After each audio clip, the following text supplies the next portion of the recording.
Turn that damn juice on! Powered by Arkansas, for Arkansas. This is Inside Arkansas Live. And welcome into Inside Arkansas Live here on this beautiful day here in the great state of Arkansas. I'm your host, John Neighbors, alongside Curtis Wilkerson. I'm sure Andrew Ellis will be with us shortly, but we are here live from Alumni Hall in Fayetteville, 3417 North College Avenue. You can also shop them online at insidearkansas.com/alumni hall. But we're going to be here for the entire show, as it's always fun to come out here, see all the great Razorback apparel. We got the pinstripes on for Razorback baseball, but Curtis, we love our show out here, and it's always fun, especially, I know Arkansas didn't win last night, but it's a Razorback weekend nonetheless, and it's always good to be out here. Well, if you're down after a night like last night, this is a good way to come and pick yourself up. It's hard not to get optimistic about the Hogs again when you're just surrounded by everything Razorback, you know what I mean? So it did the trick for me. I was a little bit down after last night, I'm not going to lie. That was a tough one to open the series there, but it is what it is, and my optimism is renewed. Is it a coincidence that it's because we're at Alumni Hall? I don't know, but we're going to roll with it. That's right, because they still have the greatest Razorback apparel, even if you may not be flying high right now with the Hogs. They have the apparel for you to make you come back to life a little bit, especially for the game tonight. So we'll be talking about that and recapping that. Of course, we're going to have a best and worst of the week presented by our friends over at Looper Auction and Realty. We'll also get into a few things going on in the sports world with Razorback basketball. We'll have a little bit of the BetSaracen action that's going on there. We'll have your Alumni Hall question of the day. And Vibe Check the Chat presented by our friends over at Basis Health, because there'll be plenty of chats to come through here after a while. But either way, we're going to be out here in Alumni Hall. And just a reminder to everybody that if you come in here in store or shop online, if you use that code HOGSBY20, you get 20% off your purchase. Simple as that. And also, we have a little cool giveaway going on where we're going to give away a hat, as well as some of the trading cards I have here, as well as a Pot at the Palace shirt and a Bombastic shirt. And we have all sizes. So, you know, if you're on the heftier side, if you're on the slimmer side, we got something for you. So come on in, put your name in the basket there, and we'll be able to give that away to you here later in the show today. But glad that also Andrew Ellis could join us and be pencil us into his otherwise demanding schedule. Listen, dude, it's a tough life you live whenever you cover a loser of a baseball team. You know, it's a tough life I live, and sometimes you forget that college is a disaster. And I took a stupid route, and I paid the price for it. Yep. Well, that's what happens. But we do want to give a great shout-out, though, to Michelle, and as well as Alumni Hall, as the lovely wife of Curtis Wilkerson, Michelle, decided to bless us with a celebration of cookies.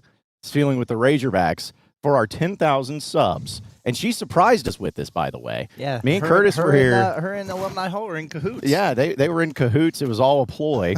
And they surprised us with that, and it was a great little surprise. Nice little, because we were already feeling good before the show, but when you get a little bit of a sugar high eating some Razorback cookies right there, you get pepped up. You feel great. So shout out to Michelle. Shout out to Alumni Hall for the cookies. How about that? Especially for Rick's Bakery. There's my heavy hitter for the next week. Seriously.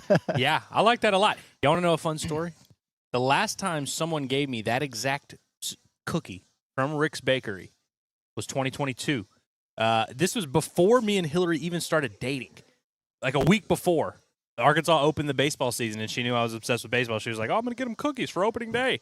And I didn't even really like her at that point, but she gave me those cookies, and Arkansas went to Omaha. So history repeats itself. Perhaps so. Well, maybe it will. Maybe let's hope it does, because right now people are pretty down on the dumps of Razorbacks last night in their loss against Tennessee.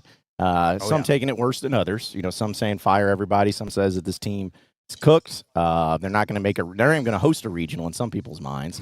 I think. Well, I was trying to think of all the other tweets that we read last night. When we started having a conversation about Matt Hobbs and all that stuff, it was just really a bummer and really a downer for that. But hey, it's a 3-game series. They still have an opportunity to win the series. They still have an opportunity to do so. Yeah. I mean, the game has passed Dave Van Horn by. Yep, that was a good one. Zach Root is a Sunday starter at best. Yep. Man, I wrote some more down. Well, actually, I wrote some chirping from the crowd down, too. We'll get to that later. Yes. What's funny is, there was a lot of people who, didn't even know Hunter Dietz enough to make fun of him. They were just they Googled him, and they were like, this guy's only thrown two outs all year. Really? That's what they're throwing or whatever. No, it was pretty funny. But, I mean, look, that's what you expect whenever you have a passionate fan base. So when you lose a game at home, obviously people are not going to be happy. And in the context of this series last night, it certainly felt like a big loss where you have Tennessee saving their ace, maybe the best arm in the country, Liam Doyle, for today, we knew right then that it put a lot of pressure on game one for Arkansas. You have Zach Root on the bump. You end up not getting a good start out of him, and you go to your top reliever, Gabe Gackle, your guy that's been, he might be your best arm, and then you still lose that game. That's 2 game ones in a row that Arkansas has kind of put their chips, gone all in with game one and lost. This one feels a little bit bigger because, again, you do have the challenge of facing Liam Doyle. And we saw Arkansas last week in a very similar situation, end up getting run ruled in game 2 by LSU where they had Anthony Ianson go 6 scoreless innings. And so there's a very clear path there. And I think that's one thing we've learned with this Arkansas fan base is, like, when they sense a familiar story bubbling, when something that's burned them in the past is on the cusp of burning them again, they start to panic. They start to squeal. What did Bryce Mitchell say that one time? He said, what do pigs always do? They squeal right before they cry, or before they die. Crazy. It's crazy stuff. But no, I get the anxiety with the fan base. Will Arkansas come back and win this series? I don't know. I felt like they needed one win coming into this weekend to clinch a national seed, and so they end up still getting that. You'll still feel good from that standpoint, but it's definitely not going to be a warm, fuzzy feeling with this fan base. A lot of people have lost a lot of confidence in this team. And some of it's warranted. Some of it is just a result of, hey, you might be losing 5 of your last 6 years. I can't remember a time Arkansas has gone into a postseason with those circumstances. I do remember some times where Arkansas has gone into the postseason with a lot better circumstances and come out a lot worse. So maybe it doesn't mean anything. But it's totally understandable why the fan base is a little bit worried, why they're a little bit on edge. But let's just relax. Like, there's still a lot in front of this team, and we'll see how they bounce back today. Let's hope that the team is not as mentally soft as us. Yeah. Because there was, listen, if they were to lose this series, which obviously they're in, really bad position to do that. If they were to lose this series, you're thinking about a situation where losing 5 of their 6, but yet they still could be a national seed. Like, that's what's weird about it. And I think that maybe that's it's really tough to comprehend, where if you were to say, hey, you're going to lose 5 of your final 6 series heading into postseason, and you said that before the year, they're like, golly, this must have been a terrible season, or, oh, this team may suck, or, where are we going to be a 3 seed over in Coastal Carolina? Like, what's going on? It's like, no, but you still actually could end up and probably more than likely be a national seed. And that's what's weird, is like, you want to be mad about the team. You want to feel like the team's bad, but then you see the circumstances surrounding it where it's like, well, we still think you're a national seed, though. Because in reality, you should think, well, if I got a national seed, I'm a good team. So it's this conflicting thing to where Razorback fans just in general are like, are we good? Or are we not good? Like, am I the one that's saying we're not good? But yet the losses mount up, but the national seed's going to be there. It's really tough for people to understand. I feel like I kind of go back to the thought process that I had coming into the season. I feel like a lot of Razorback fans did, where they were like, regular season, schmegular season. Like, let's see what happens in the postseason. And it's like the closer you get, they're losing these series. And if you look at the grand scheme, the full body of work, whatever, we talked about that so much during bracketology, and about how it's about every game is weighed the same, and what happened in November matters, whatever. But the teams that they're going to have to beat in Omaha, a team that they're going to have to beat in a super to advance to Omaha, or the teams that they're losing series to down the stretch of the season. That's probably what's giving the angst to people. But it's not like they're getting their butts handed to them every time. Like, these are really good teams, super competitive. Andrew, you were talking about it when we were walking back to the cars last night about, like, every one of these games, it feels like there's 2 or 3 plays that are the difference. It's just lately here, those 2 or 3 plays have been, going in the favor of the opposite direction there. So it's a tough bit of mental gymnastics to deal with. I think about a lot of things that happened in that game last night, and it's just like, dang, that was kind of tough luck. Like some of the scoring plays that Tennessee had. But then I also think about, wow, boy, they hit 4 nukes. And, we wonder about some of the plays out there by Arkansas, what could have been. I used to get so irritated when people would do the that's baseball thing. And I know it drives people nuts, but it in a way, that's exactly what it is. That's kind of how this works. You just want to be on the better end of it more often than they have been down the stretch here. Yeah, you mentioned how a lot of these teams they're losing to here in the last 5-6 weeks are teams that you may see in the postseason, the caliber of team that you want to compare yourself to. And again, I'm not saying like fans, every time we say like, hey, it's not the end of the world, the season's not over, people are like, wait, so we're not allowed to be upset? It's like, no, dude, you're perfectly allowed to be upset. Right, sure. I get it. Listen, and also we talked about the schedule all year coming in, where we looked at the schedule and we said, wow, that first half's pretty favorable. Man, that last half's a damn gauntlet. So it's not like a coincidence. It's not like a deep mystery as to why Arkansas is now losing games. It's like we knew this was going to be the tough part of the schedule, and I think if you're a Razorback fan, that's got to be what really bugs you and keeps you up at night is like these are some of the teams that you want to see Arkansas rise to that occasion against, and they haven't been able to do that outside of the Texas series. And I think Texas, who, by the way, clinched the SEC regular season title last night, I think Texas is like the 7th best team in the SEC. I mean, that's the term I used last night talking about them. I think you're right. I look at some of these teams, but really I do look at Tennessee. I look at Arkansas. I look at Georgia. I look at LSU, who, by the way, lost to South Carolina last night. What the hell was that? And I don't see a ton of separation, like you said, Curtis. And so when you have teams that don't have a ton of separation, you have a lot of close games, and Arkansas has lost a lot of close games here lately. And now, again, Arkansas has made a living the last few years winning these close games, finding a way to win these 3-game series, and then it wound up not helping them in the postseason. So I don't think it's as simple as like they were winning close games last year and then they lost in the postseason. Now they're losing close games in the regular season, so they're going to win in the postseason. But I definitely don't think they've been like disqualified from going on a run. I didn't look at last night's game and be like, man, Arkansas can't beat Tennessee. Last week I didn't look at it and say, hey, Arkansas can't beat LSU. They didn't, and I understand why fans are disappointed by that. And I think if you face those teams in the postseason, I'm sure fans won't feel super great. And I think that's the challenge for this Razorback team. I wonder what those conversations are like in the locker room, like how they feel about it. Because baseball is a funny game, and so you're never as good as you look when you're winning. You're never as bad as you look when you're losing. But it can mess with you. It can definitely get in your head, and I hope this team isn't sitting there thinking, man, we keep losing these close games. Maybe we don't have, the ingredients. Maybe we aren't able to do that. And so it's going to work one of two ways. This is either going to fire them up, and they're going to be like, you know what, we're sick of this. The bleeding has to stop at some point. Let's step up here and let's bust Liam Doyle's ass today. I hope they're approaching it with that type of mentality. And again, for the Razorbacks, you have it all in front of you. Like if you want to shut everybody up, you want to quiet all the noise. You have the best pitcher in the country pitching against you right now. Go beat him. You know what I mean? Go beat him with what was your TBA, which is now your Aiden Jimenez making his first start of the season. That's going to be a fun one. And so, we'll see if they shut everyone up this weekend or if they're going to have to wait until the postseason and enter with a ton of big questions. But make no mistake about it, fans that feel like you're getting criticized for being concerned. If Arkansas doesn't win this series against Tennessee, if they end up getting a game, they'll still get a national seed. We are all, us, the fans, the national media, everybody, we're going to go into the postseason nervous. Like that's it. And you're going to be nervous in the postseason anyway. Like it's not a thing where you shouldn't be concerned or you shouldn't say, hey, we've lost a lot of games against good teams. That makes me concerned about whether or not we can beat those teams in the postseason. That is a completely and understandable and fair, probably healthy and appropriate way to look at it. I just also would remind you that this is a very talented team that, like we said, has been right there. It's not like they're like so far off the mark where they're going to need 7 things to go right just to have a chance. I think Arkansas could win a lot of these games. They just haven't, and it's up to them to kind of find that within themselves. This is the time of year where great teams start to figure that out. In 2022, when they finished that regular season, I mean, John, when we left Hoover, did anybody think that team was going on a run? Like, nobody felt like, hey, this team is finding their identity. They're finding that mentality.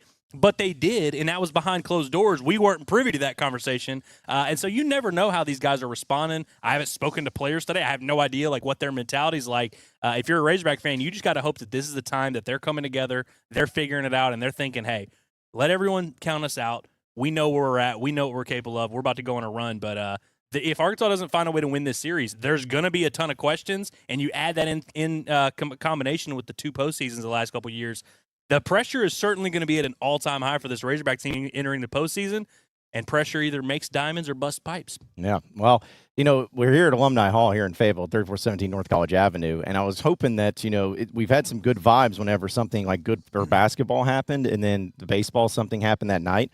Think about when the whole announcement of the roster who's coming back and everything. Was that the Texas series, or was that the which series was that? Wait, what's the criteria again? The one that when Cal put out that video with Brazil and DJ Wagner and all them coming back. I want to say that was A&M. Was it A&M? I could be wrong. I think it was A&M. Yeah, maybe so. But did they win that game that night? No. Okay, so maybe I think we were talking about it on the way. Maybe I was like, that's what it was. Announcement that they announced something and it was all good, and then they went and lost because it was a similar feeling where we maybe get that's the what it J.J. is. Andrews and we're like, oh, it's a great feeling, and then they lose. Yeah, maybe that's what needs to happen. Cal needs to chill when the baseball weekends are going on. He doesn't need to have any commitments. Yeah, that's right. He doesn't need to have any commitments. He doesn't need to have any good news. Leave the baseball team alone, Cal. I think it 1,000% was A&M, because as we were getting ready to leave, you remember we were watching on the screen right here at Alumni Hall, and it was Gage Wood's first game back or whatever. We're like, oh, that didn't last long, and which we knew it wouldn't, but still. Let me ask you a question, Andrew. I'm curious what your thoughts are on this, because so Aiden Jimenez starting this game today. And I know that things are a little bit off because it's a Thursday through Saturday, and because of the Gage Wood schedule, you want to keep him on time and everything. I'm not saying it's a bad thing from the standpoint, like Aiden Jimenez, it's a great arm. That's awesome. You have a bunch of different options, but like the last series of the season, and here just like shifting everything around, and it's like, now we're this guy who's been our go-to arm out of the bullpen all year. Well, hell, now we got to start him, and we're gonna and Bidle, we're gonna have to bring him out of the pen because whatever, it wasn't working on a Sunday, and we've already burned Gackle, but he was supposed to be our Friday night guy. And like if you look at the pitching numbers all season, I mean it tells the story. I think they're vastly underrated in the eyes of people who haven't been paying attention. But all the moving and shaking around right before it's do or die time, does that make you uneasy, or is it just like, oh, whatever, they're just mixing it up? It's certainly not ideal to be making a big change this time of year, but I will say it's not without precedent. Like, it's happened a few times the last few years. Yeah. With Arkansas, hell, it feels like ancient history at this point, but it was 3 years ago where Will McIntyre gets thrown into the starting rotation, and this is a time when Will McIntyre was kind of coming out of nowhere. He wound up being Arkansas's most important arm in that postseason. And obviously, Will McIntyre's on this team. He's not going to be having that same role, but there is a precedent for Arkansas teams, but also some other teams. LSU, the year they won the title, it was a disaster Game 3 for them all year long. They had Paul Skeens, of course, and they had Ty Floyd, who was kind of hit or miss on Saturdays. Their Game 3, they were TBA almost every single weekend. LSU that year went through 2 series losses in May where people were like, holy cow. This team the number 1 overall team, they might suck. And then they figured out that pitching situation, had a couple freshman arms step up for them in a big way. So it's definitely, you definitely don't want to be making moves like this. But I also, with the Aiden Jimenez thing, it's been a thing that's been building for a while. And actually, I was just talking to Jimenez's father, Jason, and I was like, I really feel like the timing could not be better for him specifically. Because early in the year, there were a lot of people who were like, hey, why is Aiden Jimenez not starting Game 2? He's probably our most effective arm. Like, we need more innings out of him and all that, blah, blah, blah. And I was kind of pushing back against it because I didn't know if Arkansas had enough in the bullpen, and maybe they don't now. But I do think it's interesting after Gackle is used on Friday night now, or on Thursday night. Exactly. Now they're making this. But I also think there's a lot to be said about putting guys in situations to find out what you can get out of them. Obviously, that's what Arkansas did with Hunter Dietz last night. Did not go well, and now DVH has to eat the brunt of that. I do think there's something to be said about, hey, we've got a situation where we're facing the best starting pitcher in the country. We've used our 2 best arms. Aiden Jimenez is making his first start of the year, and we have to kind of piece it together from a bullpen standpoint. If Arkansas can piece things together these next 2 days, that's going to build a lot of confidence and might be something we look back on and say, that was a turning point. Now, of course, Aiden Jimenez could give up 7 runs. They could stink, and, it could all be for nothing. And then we can start asking some questions. But I do think in terms of the move of is it bad for Arkansas to be making a starting change this late in the season, I think this has been brewing for a while. And honestly, it's just I think with Landon Bidle, they were going to have to do something. And we'll see. I'm interested to see what Landon Bidle does this weekend because he's a much better arm than he's appeared so far this year. And this is a guy that's closed games. He's started games. I think there's a chance for him to help Arkansas out of the bullpen. We'll see if he gets that opportunity tonight. Well, I was laughing, too, like listening to Dave Van Horn in his press conference last night when, you kind of knew what questions he was going to be asked about, hey, decisions here, decisions here, decisions here. Do you regret this decision? Whatever it is. And he just approached it in the same way, kind of what we talked about last night when we were at the game, where he's just like, hey, this guy just didn't do it. We rolled Zach Root. Just wasn't his stuff today. He wasn't good today. Yeah. I mean, and it was, and I know I saw people just sometimes just be like, well, why wasn't it? Or what, that's why you do this or this. It's like it's sometimes, and you can do this for any sport, but I think baseball might be the biggest example of this. Sometimes it's like you just got to count on your players have to make the plays, and I know that's cliche, but it is true. It's like Dave, yes, he's going to coach them. He's going to develop them. He's going to decide what's best. But at the end of the day, your ace pitcher's got to come out there and throw his best stuff. Mm-hmm. Like, he's got to do his job. And it's not as simple as, oh, well, just, you should have yanked him here because if you yank him here, then you would have won the game. It's like they try to simplify it so much with all of that, and it's not that simple. Sometimes it's just, hey, say what you want because people were upset with Dave and the decisions or Hobbs or whatever. Hey, sometimes you just need your players to make plays, and Arkansas had players that didn't make plays last night. Plain and simple. For sure, man. And let me ask you this. Since we're talking about the pitching stuff also, and you got a lot of options. I mean, Arkansas does it. They got plenty of arm talent. I mean, there's tons of that, man. They've got options. But so let's say that you have Root, in a game one, and he's good, not great, but then Gackle piggybacks him, and so those guys push him off to the side, and then you start Aiden, and you get whatever you get out of him or whatever. But then you're in these, do or die type of games. Wiggins is hurt; he's not a non-factor. Jimenez is not available. Like who do you go to if it's you to close these things out? I mean, do you go to Fouch? Do you go to? I mean, what do you? I think Fouch at this point has kind of earned. He was supposed to be the guy, right? Yeah, he came into we started the year thinking Fouch had a chance to be the closer. Now we're kind of come full circle. I thought he threw the ball well last night. Really, since I can't remember what series it would have been. It was the Georgia series where he came in a little bit of a low leverage spot and got 5 outs, struck 5 guys out. And I thought that maybe was the turning point for him. I think he gave up a run or two against A&M, but really since that moment, he's thrown the ball really well. Yeah. I feel comfortable with him closing games. I mean, Parker Coyle doesn't fit the criteria of a stuff type of closer you would think. I mean, he's 90-91 left-handed. He certainly is a guy that you can close in some games. Landon Beidelshees it's very fascinating. I'm going to be very fascinated to see what situation they use him in. I've told this a lot. I spoke about it on the Bombastic podcast the other day. In the fall, they did a fall classic where every pitcher threw 1 inning, and Landon Beidelshees came out and was 96, 97 every pitch, and threw 15 pitches, 14 fastballs. And I asked him about it at the tailgate, and he downplayed it. And he was like, I know I was doing 1 inning, whatever.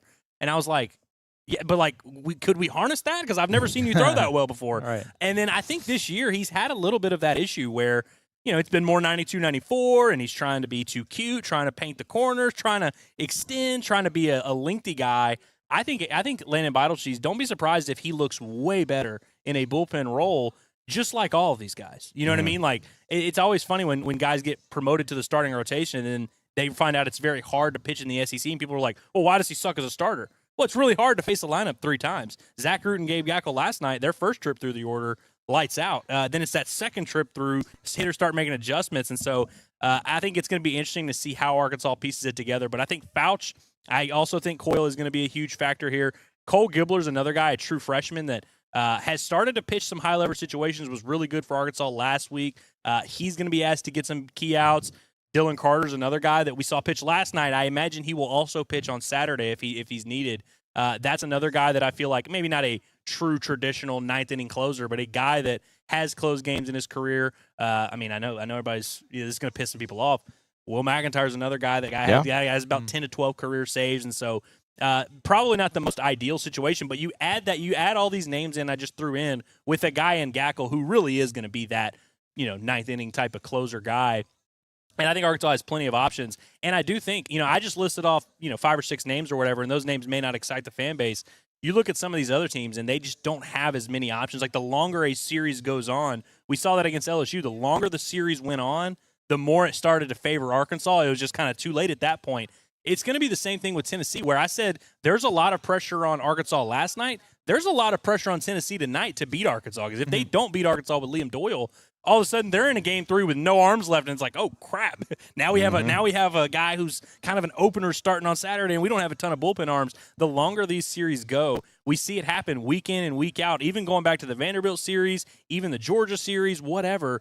Arkansas typically has more available arms than all of these teams going into Saturday. It's just a matter of if these arms that they have left will pitch well, but I think Arkansas's got more than enough pieces. It's just a matter of finding those right roles. And to your point earlier, still not ideal that we're in late May here and we're still trying to figure out now what role can we use this guy in, what role, but it's a lot of times I don't want to say it's at least they're good. Yeah. Yeah, no, at least they're good. And also it's it's not like they need 7 weeks worth of reps. Sometimes you find that role and it's like, all right, this is the role, just go out there and do it. It's the postseason. Go get guys out. So much that goes into being a baseball coach, a manager. I think about it from a basketball, all the decisions that had to be made in a basketball game and stuff. There's so much nuance to it with baseball also. And, John, you're so right. And you're talking about, Dave getting asked the questions and everything. It's why I really appreciate him. I really appreciated him last night with some of the things he's asked. Because, after a game like that, I'm thinking, man, I'd be so pissed. I would not really want to talk to these dudes. And it's not the reporter's fault. A lot of times people will do like the media. They're asking stupid questions. They're not asking the tough questions. Well, they're asking the questions that need to be asked to the only person that you can talk to in that moment. And so some of those things, Dave, what is he supposed to say, right? Yeah. But I appreciated some of the things that, like with the Hunter Dietz question, where he's like, hey, based on what he showed us, the one time we had him out there, we felt good about his ability to handle a more of a leverage situation. We can only go off of what we see. But when you get out there and you're 92, 93 instead of 97, and it didn't go well. I don't know what you want me to say, but I thought he handled it well. No, and I thought that was funny because when he brought that part of it up, I would just love to have seen if there was a reaction of, he goes out there and Dave and him, they see that first pitch and it's 93 miles on, and they're like, oh, crap. I think that's why you saw. Man. By the way, a lot of times people do the thing where they get mad at Dave for not pulling a guy soon enough. He could not have pulled Hunter Dietz sooner. Literally, as soon as he threw that first pitch, they had Christian Fauch start throwing and getting hot. Yep. I think they kind of realized right away. But by the way, and again, it's the game you play as a head coach. Whatever decision you make, if it goes south, it was the wrong decision. Whether it was the right decision or not, if it goes south, it was the wrong decision. How many times on this show, bombastic, whatever, have we talked about Hunter Dietz and been like, hey, is this a guy that could help Arkansas? Literally 2 days ago on the show, we had a question. Hey, are we going to see Hunter Dietz in a more high-leverage situation? And I was like, maybe we will. So, now that it didn't go well and now that Hunter Dietz went out there and threw the worst he's ever thrown in his life, why do we have to sit there retroactively and be like, wow, it's a crazy concept that they threw this Hunter Dietz kid who was the number one pitcher in his class and a guy we've been talking about for 2 years. Even when he's been injured, people have been asking about him, like, why did they use him? And like we talked about yesterday, it was 7-3 when they started warming him up. Yes, he didn't the have dynamics it, changed. but he was the ultimate victim of circumstance. Yes, it was and again, it's in you said that's baseball. That's just one of those things where what would you do differently in that situation? Like, would you have brought Christian Fauch in and just started the inning with him? Maybe that was the move. But in the moment, I'm sure people would have also been like, because I actually had people tweet at me, why'd you use Fauch? You're losing. You wasted him. Now we can't use him. So I'm sure we would have gotten that same thing if Christian Fauch had gone out there and struck out the side, and then they wound up losing 7-6. Yeah, that's another thing too. Is just it's always I didn't see it. So maybe people just don't voice it, but I just didn't see a whole lot of people being like, as soon as Hunter Dietz was coming in, they're like, no, this is a bad move, Dave. Do not do this, Dave. Don't do it. Don't do it. It's going to be a disaster. No one said that. But that's what, because again, if it works out, it works out. But if it didn't, and so now people are like, that was a bad decision. It's and I see Pooh Bear here says maybe send Bobby back out there. I mean, listen, I love Ben Bybee. I've defended Ben Bybee publicly more than any human being on this planet. Ben Bybee, I wouldn't say is the poster child for consistency and reliability in high-leverage situations. Now, you were down in the game, so maybe that's I could see that case. But even it's like all these guys, it's not like there's a foolproof option. When you're down in a game and you're trying to work your way back, what arms you use. And Bybee also, it wasn't like he cruised through his one inning. I think he walked 2 and threw 20-something pitches. And he's been really struggling here over the last few weeks. I really just don't think it's as cut and dry. No matter, like I said, no matter what Dave does, if it doesn't work, it was the wrong decision. No matter what. That's right. So let's go ahead and get to the chat, folks. I know we're here live at Alumni Hall, 3417 North College Avenue. You can come in store, use that code HOGSBY20 for 20% off your purchase. You can also shop online at InsideArkansas.com/Alumni Hall and get that 20% off as well using code HOGSBY20. But let's go ahead and vibe check the chat, which I'm sure is a great one here today, presented by our friends over at Basis Health, where they're changing the way healthcare is delivered by providing mobile medical visits to the comfort of your very own home. A doctor will come right to your home for urgent care, primary care, IV hydration, and so much more. Basis Health, they are here for you when and where you need them the most. You can learn more at basishealth.org today. So a few of the chats that we'll go ahead and get into here. Hickory Hogs over here saying, Ellis, the Hogs are in need of a rally, so the PFP does not change until a rally is sustained. What is that? That I see it's a picture of me. I don't. What do I have in my hand there? I think you're just doing this with your hand. I don't think you have anything. Okay. I mean, of course, I don't know. These days with the AI and the nonsense that people start making of us, I don't want to believe anything. So, but I like it. I like it. Yeah, that's right. Shep says, inside Arkansas, inside the pinstripes is more like it. Looking good, fellas. Y'all finally on the roster tonight. We're available. Yeah, we are available. I mean, hey, you talked about closing options earlier, Curtis. I feel like we got 3 decent ones right here. That's right. We got a lefty as part of it. That's about it. Yeah, that's about the most unique thing. I don't even know if I could throw very hard, but I could bet you I could. I feel like we could have you sidearming. Like I could do give 'em a different submarine. angle. I could do a submarine pitch. Which elbow is your? Is it the non-pitching elbow? Oh yeah, no, this non-pitching elbow. Okay, I was gonna say, do we have a Henry Rowan guard situation here? But no. I wish my left-handed arm, my left arm was the one. Oh, jeez. Shout out to our guy Finch said, hey, happy Friday, fellas. Sorry I couldn't make it in today to Alumni Hall. Some folks have to work for a living. Well, Wow. Yeah, Shameful, man. Yeah, Some folks do. It's pretty lame, actually, if you ask me. So you're not waiting in line? Never mind. No. Yeah. Wow. No camping out for that. Make sure nobody touches your bed outside the hog pen if you're leaving it there. Man, what a cesspool that I'm sure By the way, we're talking talking about that later in the show, yes, right? we are. Yes, we are. We're going to have to talk about it. Save all your hog pen questions for later in the show. Yes, because it's absolute wild, man. Cesspool, man. Woo MF Big says, have we won a series where Root loses the first game? He's the key to winning a series.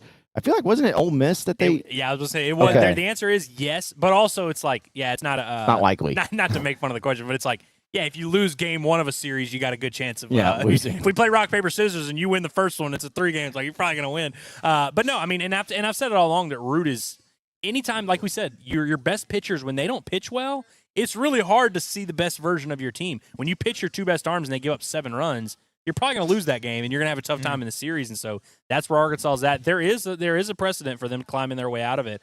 Root had he gave up 10 hits against Ole Miss, which at the time, that really came out of nowhere. They've battled back from it before. They'll have to piece together, but there is one singular example of it. I have a quick question, and it's part of a vibe check, so it works. What were our vibes about Tennessee last night? Did anybody get to watch the bat flip that people were up in arms about? I watched the replay of it. Outside of, it was pretty bad, but it wasn't like the most egregious. But it was like it was very poignant towards that dugout. Gotcha. That bat flip. I mean, outside of that, I really wasn't bothered. Tony keeps him in check. I thought they toned it down for sure. Yeah, because he's the next head coach. He doesn't want to piss off everybody. Exactly right. And he's like, hey guys, listen, I'm gonna be here in a few years. Let's just come into this game, be respectful. If we win, that's great, but we'll win with class in this place because it's a classy place. Michelle told me he was really hamming it up in his in-game interview, talking about how he used to sit in the back of the station wagon and listen to Razorback games or Dave Van Horn and all this other stuff, and he'd still be driving a station wagon if it wasn't for DVH. And this whole thing. So this. By the way, our guy Daniel Shee said that he got to have a one-on-one with Tony V after the game last night, and he said that Tony V, they were talking, he's asking him questions about situations in the game, and then randomly Tony V said, "Which one of the Alloy brothers is bigger?" And he said it stumped him. He was like, I don't know. Gosh. Oh man. Where does the visiting coaches do their press? So they don't do like a press conference. Yeah. Usually what happens is they send Dudley down there to like just ask him a few the questions, get some kind of thing. And so now that is Daniel Shee's job. So Daniel Shee's grooming his relationship with all these coaches. Well, good. Well, Daniel Shee will be able to cover him when he's covering Arkansas in a few years, and Tony Vitello is the head coach. He'll remember that. There we go. Yeah, because Daniel, there's no way. Tony V will be in Fayetteville a lot longer than Daniel Shee, I feel like. Yeah, I feel like too. Also, I want to know. He's rising to stardom. Yes, he is. I want to know what station wagon Tony Vitello drove. I want to know. Honestly, yeah, because I'm sorry, I just don't buy that, Tony. I think I want to see pictures. I want to see what this station wagon you drove, not a Ford Escort or something like that. I want to see what you actually were driving. How old is he? Tony? It's probably like early 40s, right? I'd say early 40s. I was gonna say he's not that old. 46 maybe. Yeah, I mean we got this thing called the Googles that we could look That's up. right. Siri, how old? Yeah, is Tony Vitello. See, why'd you have to? Okay, well he just did it for me. Thank you. He's 46 years old. There we go. So yeah, good grief.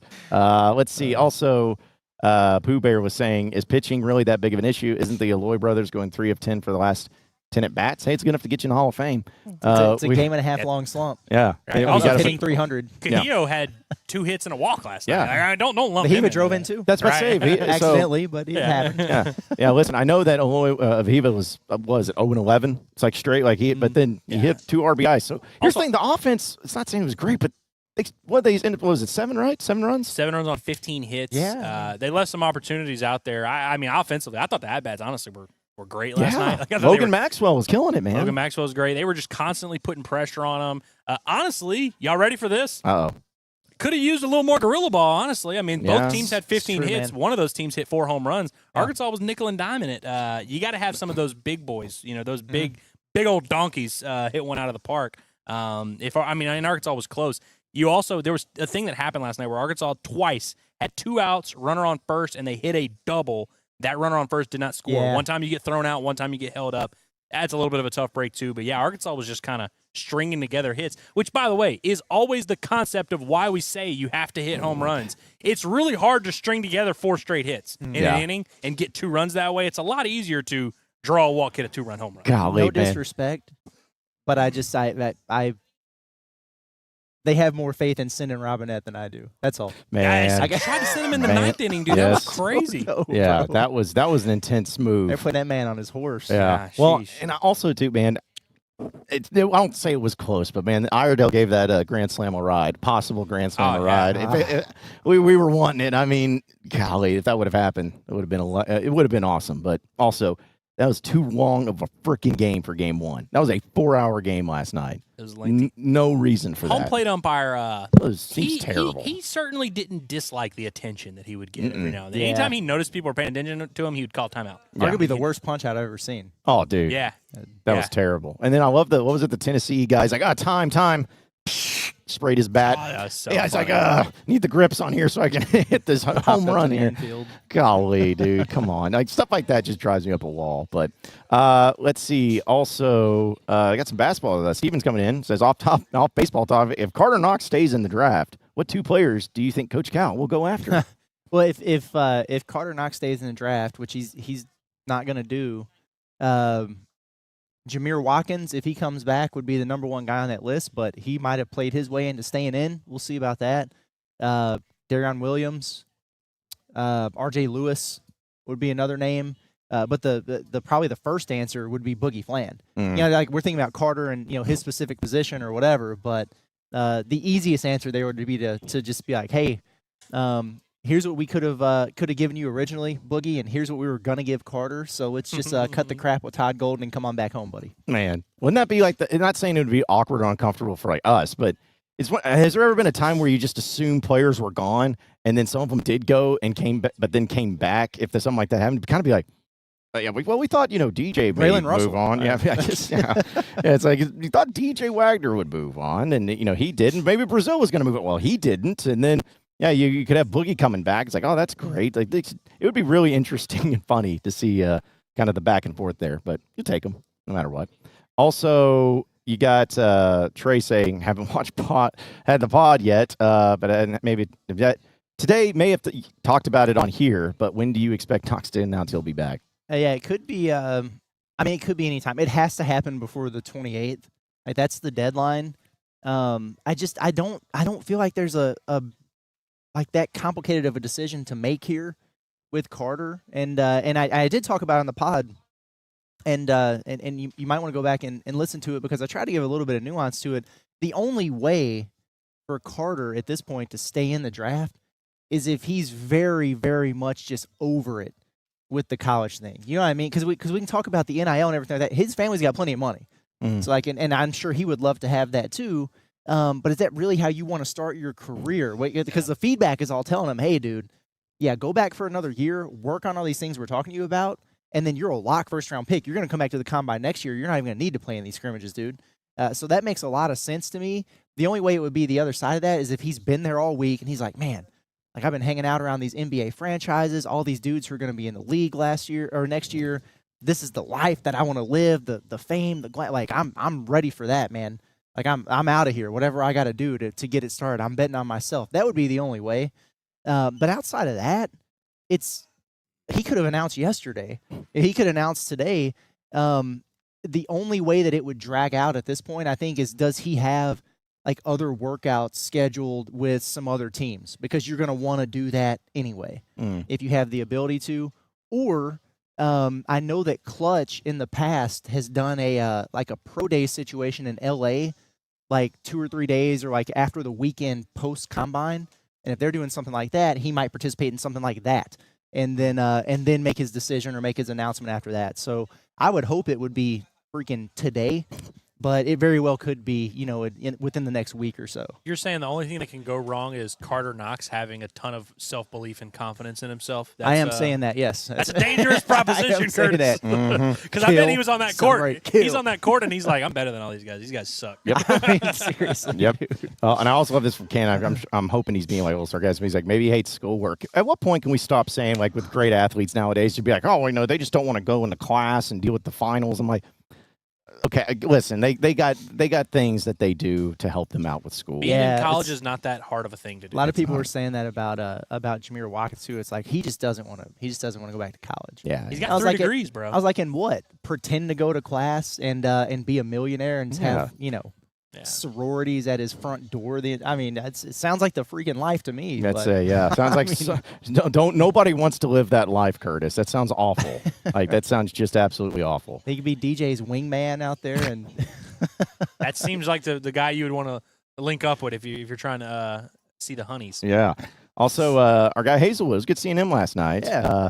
He says, "Is it true Netflix is making a documentary on Darren McFadden?" I have not heard this, so I cannot speak on it. Yeah. But if so, that'll be cool, and I'll probably watch it if that's happening. I will probably watch it weekly for the rest of my life if there's a Darren McFadden documentary. I mean, a 10-part documentary on Darren McFadden at Arkansas, 10 episodes. I mean, we talk about DMAC all the time, but it's like just every single day when I was a kid, I would get on YouTube and just watch DMAC stuff every day. So it's like that documentary. I'm sure it would get a lot of run in my household. He's the greatest Hog of all time. Also, are we blaming Hazelwood for? Because I feel like Arkansas outscored Tennessee while he was sitting with us, and then every time he would leave, bad things would happen. It's either him or John, I think. John, honestly, you want to talk about leaving the foxhole. That was John left the foxhole. I tell you, man. That's what I told Hazelwood this too. I was like, man, it's like I would love to watch the game, but it's like I got people I have to talk to. I have to politic. I have to go and say hi to people, and I try to break into the 100-year chick suite and tell them, give them a piece of my mind. You have to do stuff like that. We had our binoculars out. It was like, is that John Neighbors out there in the hog pit? He was bumping elbows with Tyson in the box. Too, yeah, man. yeah. Crazy. It's like, hey, so how much did you give this guy? You missed a funny moment. We were walking on the concourse after we were getting our second drink of the night, and a guy comes up and he's like, Andrew, man, huge fan. Can I get a picture with you? And he looks over at Curtis and said, yeah, make this nerd take the picture. Asked me for a picture and then had Curtis take it. Andrew, I would love that story a lot more if Curtis didn't already tell me the true story of what happened. I would have bought it, but he said, let me find the biggest nerd here. Oh, yeah, this guy. Oh, well. Superstar Andrew Ellis, man. I tell you. That had to be humiliating. Above the law, shows up when he wants to show up, does what he wants to do. Curtis, can we tell Andrew about him being late today to the show, what he missed out on? I think we have to. Oh, no. Every time I'm not. Well, I show up late every single time, but I always miss something. Well, this is like a thing that, first off, don't show up late when you can. But two, we had a gentleman come in, higher ed guy, once again. Oh, I know him. Yeah. He had me and Curtis give an autograph on his baseball. He wanted an autograph. He waited and waited. And he was like, man, I feel like Andrew not signed because he's the baseball guy. I didn't sign. I was like, well, don't know what to tell you. So you missed out on the autograph session. Only me and Curtis, the true baseball guys, got it on there. And then he was like, guess this thing's not going to be worth as much on eBay. Nerds. And then I guess I'm not going to watch Bombastic anymore. That shaved off a good $7 off the value, man. Well, I'm sorry, higher ed guy. Look, higher ed guy, if you're here this weekend, let me know. I can come sign that sucker wherever or do whatever I got to do. I feel bad that I missed that. I always miss something cool. I know. That's why cool things happen here at Alumni Hall. That's why everybody. I missed the Vital She's family that one time, right? You did. The Vital She's family's back. Mm-hmm. Yeah. Get the families in here. Get the baseball families in here. Have them come hang out with us. We're cool. Yeah. We're unless they wouldn't. But that's what I love about parents, baseball parents especially. Like our guy Madison McIntyre. He's great. But man, they listen to everything. They watch everything, and most of them do a good job not reacting. But man, there's not a more engulfed parents of a sport than baseball parents. Like when they're just listening to every podcast, hanging on everything on tweets. Like, hey, I've heard this, and it's just great. So it's great. We love baseball parents. Is Madison a Mount Rushmore sports parent at the University of Arkansas. I feel like he's up there. He's got to be for how long he's been here and how active. And he grew up a Razorback fan, so yeah, I feel like he'd have to. Him and Ron Brewer are making up the Mount Rushmore. I was going to ask him like, what all parents could we throw in there? And I was like, yeah, Mike Conley. Yeah, he's a good one. He's a good one to throw in. So, yeah, and what was it? I know he went to Illinois, I think, but didn't Darren McFadden? Speaking of, he had a son named Diesel McFadden. It has a son named Diesel McFadden. I think he ended up playing at Illinois, but I was like, dude. That's an awesome name, and man, I would have loved him to have come down here. Diesel McFadden's almost as good as Jizzle James. Almost as good, but I thought you were going to say Jizzle Lane. That's what I thought at first you were referring to. I was like, oh, geez, man. All right, a few more chats here before we get into because we got a lot of things to get to here today. Again, live at Alumni Hall, 3417 North College Avenue. Got some people rolling in here too, and the weather's going to be nice enough today. Hopefully, I think so. Okay, because that was everybody's concern. It looks pretty tornadic to me, but it looks weird outside. The forecast suggests otherwise, thankfully. Yeah, and the forecast is never wrong. The weather people get it right. By the way, Razorback fans, y'all need to release yourselves from the shackles of week-long weather forecasts. Yes. Like waking up on Sunday afternoon and being like, oh, we're playing baseball? Friday it might rain. Just cancel the whole series. Every single week. And there's been a lot of weather that has affected the season. Every single week, someone's like, what are they going to do? They're not going to be able to get 3 games in this weekend. What are they going to do? And then every weekend they get 3 games in. Yeah. They got 3 games in the Missouri weekend when it was like literally a thunderstorm tornado the entire weekend. Yeah. I think they'll be able to make it. Yeah. No, it cracks me up, the amount of thing. Like, here, and what it is it's just such an extreme. It's not like, oh, do you think that they'll maybe be delayed on a game or something? It's like, will they play baseball? Like, it's just encompassing of like, will we have to cancel the entire series? Dude, credit to the grounds crew, by the way, because they do a. I mean, seriously, they do a hell of a job keeping up that park. Because even when it does rain, the next day when they play, it looks flawless. And you're like, oh damn, looks like they it's been flawless weather for a while here. Hell, it's snowed on there, and they've done what they've had to do. Yeah, man. Yeah, absolutely. Okay, so I know we'll get to more of your chats as the show goes on, folks. But here's the deal: we got to figure out how we're going to distribute those cookies. That lovely Michelle and Alumni Hall helped surprise us because we got some of the smaller ones. There's a big honker in there, man. Yeah, big hog. Yeah, there's a couple large hogs in there, big hogs that we're gonna take care of. Like, but I've been thinking about that. I was like, man, I could use another cookie, but I'm not gonna eat on the air. That's you're gonna get a sugar rush, man. That's what I'm hoping for. Can't wait. Those cookies are like just straight sugar, dude. I know. Delightful. Just the way God intended cookies to be is what they are. So, but we'll get to more of your chats. But let's go ahead and jump into our best and worst of the week, which, of course, we know is presented by our friends over there at Looper Auction and Realty. Because, listen, if you're ever thinking about selling your house or selling any of your property, there's a lot of different ways that you can do it. There's a lot of different ways that you look into it. We all know. But the only way you need to do it is through the auction method, because you don't need to wait months. You don't need to wait years. Don't even sell it the traditional way. Do it with the faster, safer, smarter option. No repairs, no contingencies, no drawn-out negotiations. You set the terms, buyers compete, and you walk away with a firm closing date, whether it's your home, an estate, or investment property. The auction method puts you in control, folks, of what you get to sell it, and sell it fast. Call Looper Auction Realty at 479-996-4848. or visit looperauction.com. It's Looper Auction and Realty, sold in 30, closed in 30. All right, so our best and worst of the week. I got 2. I'll give my first one, and then we'll go through it all, so that way I make sure I don't steal anybody's or anything like that, because that will happen. But my best of the week this week, just going to toot my own horn, or at least promote my own self. Kevin Kopps. It was great to talk with him yesterday, and if you haven't had a chance to check the interview, do it after the show ends. But it was really cool to just hear from him, and still a humble guy. And it was such a weird, which we know when we covered him when he was here, but just to still, where he looks back on that 2021 season, he would have never guessed he was a Golden Spike Award winner, like one of the greatest, most dominant seasons. And it was just so enlightening. I mean, he's an interesting, unique guy, very humble, but again, sometimes I don't even think after talking to him that he realizes how good he was that 2021 year and how much fun he was and how much he means to Razorback fans.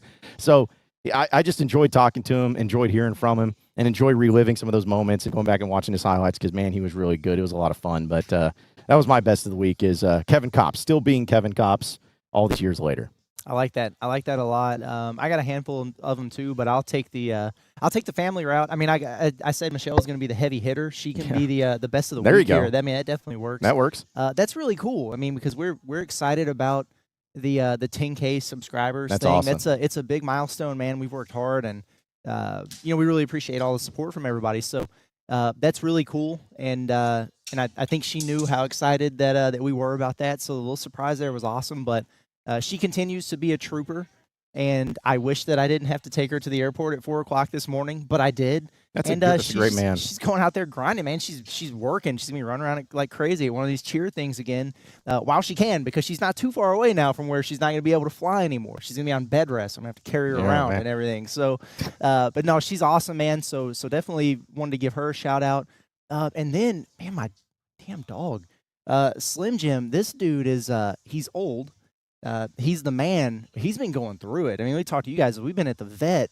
It's like every other day for different things. He's been trying to get some medication regulated. He's a wiener dog. He's old. His back is, starting to fatigue on him a little bit. But I walked out of the shower the other day, and he just hangs out under the window because he's lazy. He likes the sunlight to hit him. But man, he looked up at me, and his right eye was just like all the way up until it was like rolled back in his head, and I was like, this ain't good. I was like, he's having a stroke.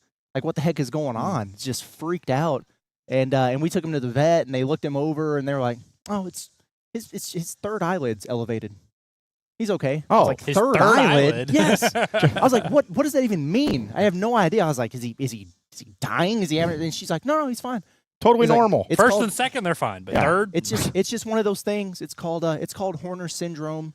And I was like, well, what do we need to do? She's like, oh, probably nothing. Yeah, it usually resolves within 6 to 8 weeks, and we'll check his pressures again in a week or so, and we might need to give him a little eye drop or something. But yeah, no, he's good. It looks like he's cross-eyed, but he's not. He sees just fine.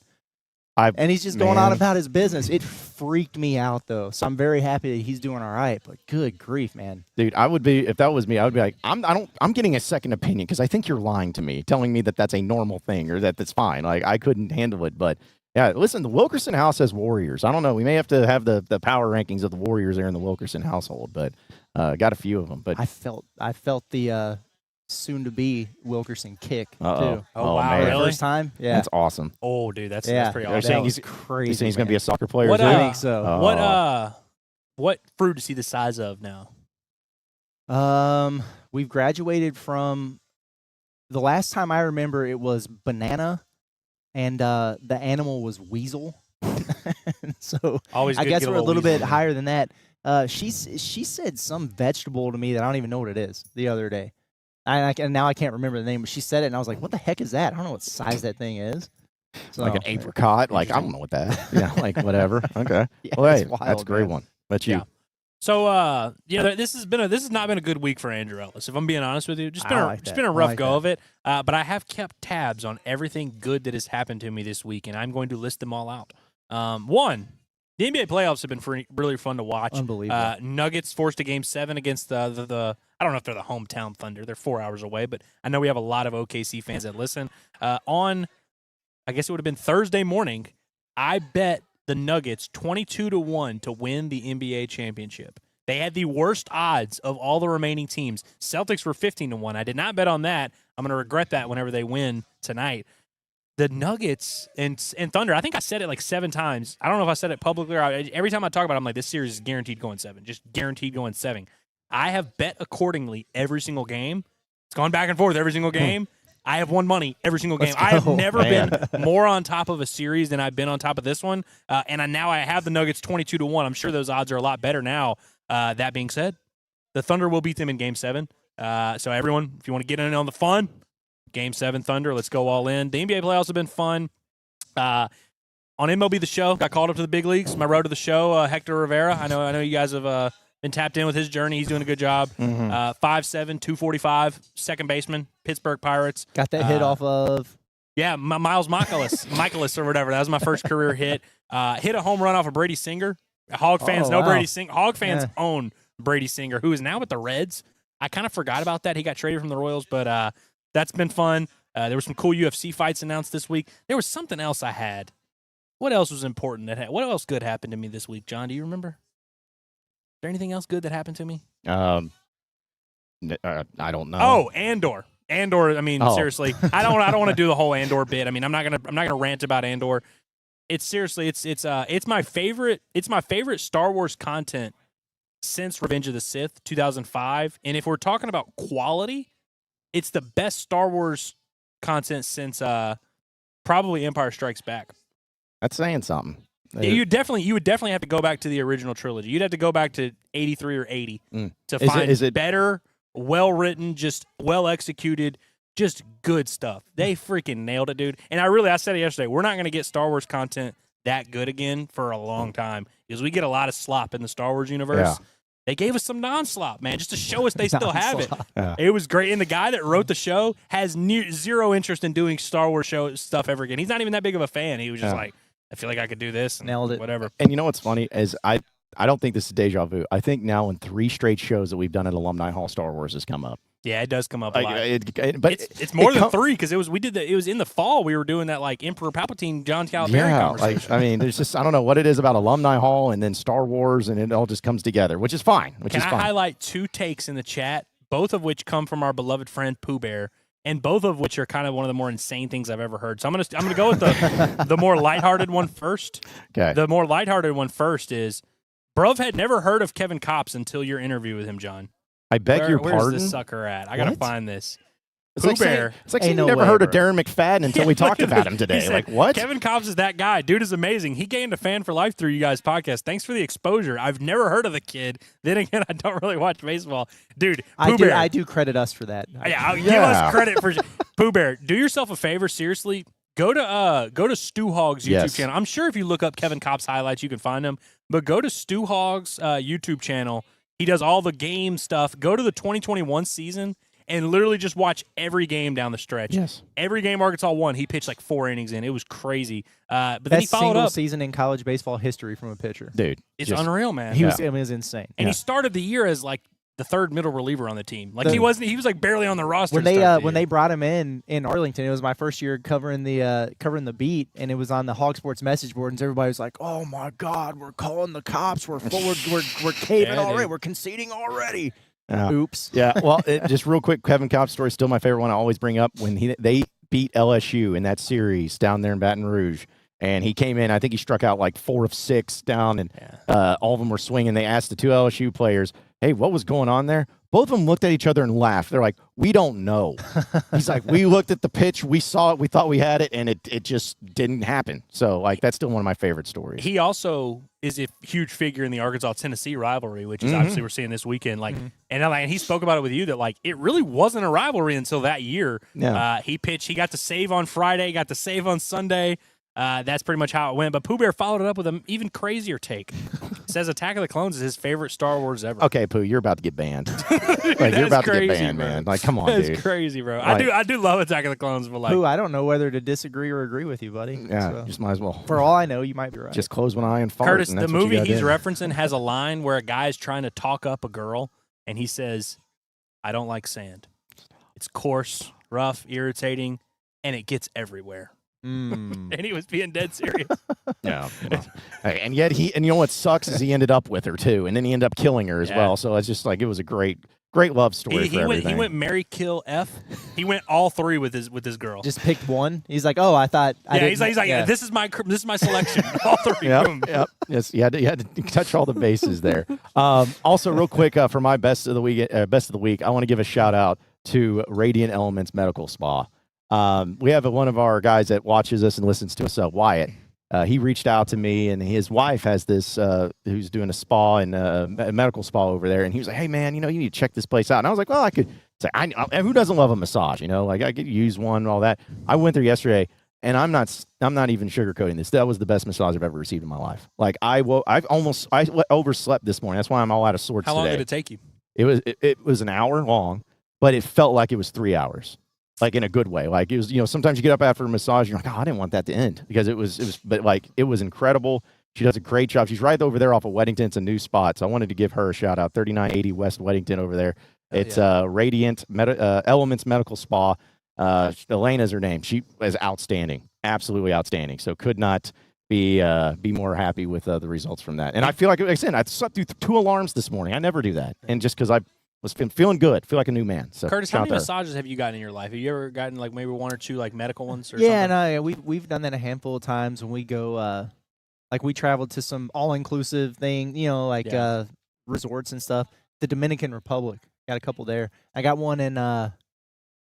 We were at this spa type place in Arizona. We went to the Grand Canyon. We were like hiking and everything, and then we spent the rest of the trip at this little all-inclusive place there. We did one. So do y'all wake up feeling like disoriented, or not wake up? Would you like when you get up after the massage? Are you kind of like a little bit like out of sorts? It depends. I've heard some people have that experience. To me, like massages can go one or two ways. Either they're just a little too light, like so like it's nice, it's relaxing or whatever, but then you get up and you're like, okay, and I ran into this one time where it's like you want the deep tissue or whatever, and they really beat the crap out of you, and you're like bruised and everything, but it kind of does the trick. And then one time I had it was called a rhythm massage, and they like play music and they like elbow to the beat of the it was kind of crazy. Massage honestly. Drunk, by the way, is our guy Wyatt actually says that's what they call it, massage drunk. There we go. Yeah, hell yeah. But I'll also say this: we're gonna get Michelle. Because of the nice gesture, we're gonna give her that prenatal massage over there. That. So I like that a lot. And I'll even let you say that you gave it to her. How about that? Listen. She gave a gift to Inside Arkansas, and Inside Arkansas will return the gift to her. That's right. That's right. Worst of the weekend. I'm gonna save mine, guys, last because we know what mine's going to be. So because it's going to be a discussion. So I'll let you all go first on your worst. Okay. Mine's kind of a double dipper. It depends on which way you look at it. It could be a best of the week because it could be a worst of the week because they suck. But Mizzou and their fans with the whole J.J. Andrews situation. That was great. It's just fantastic. And they had plenty of reason for at least optimism. But in the back of their mind, they had to know the whole time, like, dude, if Cal wants to get this done, he's going to get it done. And it went to the midnight hour with them still thinking that it was going to be a done deal. And then it wasn't. And he goes to Arkansas. So the worst of the weekend, just because anytime we get the opportunity to rib those guys because, well, we just don't like them. That's a nice thing to have. But it's also a best of the week because it happened and we get to gloat. So it's kind of like a double dipper here, but I just thought the whole thing was awesome. What's going on? The fallout was awesome. Their reaction was awesome. Yeah. And it worked out in our favor. It was a beautiful thing. J.J. Andrews is a hog. Yeah. He's not a tiger. He wasn't going to be a tiger. And, just because you got one guy out of the state a couple years ago doesn't mean it's going to be a thing here moving forward. You know who didn't like the J.J. Andrews news? Your boy Bossy.